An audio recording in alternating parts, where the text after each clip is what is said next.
Hi everyone, I just thought I would hop on here and show you my latest creation in a bit more detail.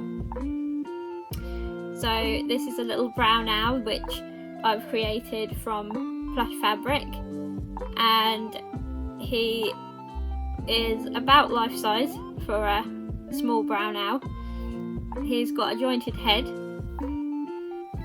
which will turn in a full 60 degrees as owls do, and he has a hand sculpted little beak and hand painted glass eyes,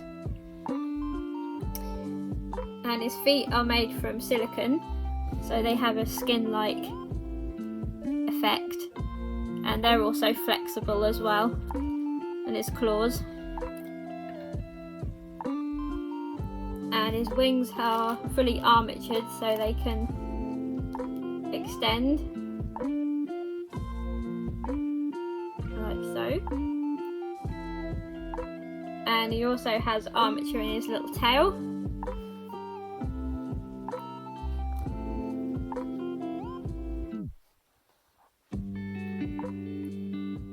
And he has an extra little feature as well, which I've been adding in a lot of my creations lately.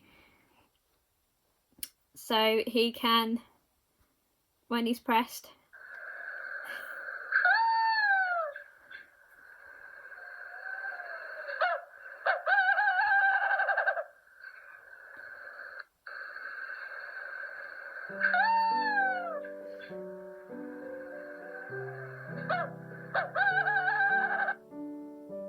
he can express himself. So he has a little voice, and it's quite fun to play around with and put him up in a tree. So he will be available for adoption very soon, probably this weekend. Thank you for watching.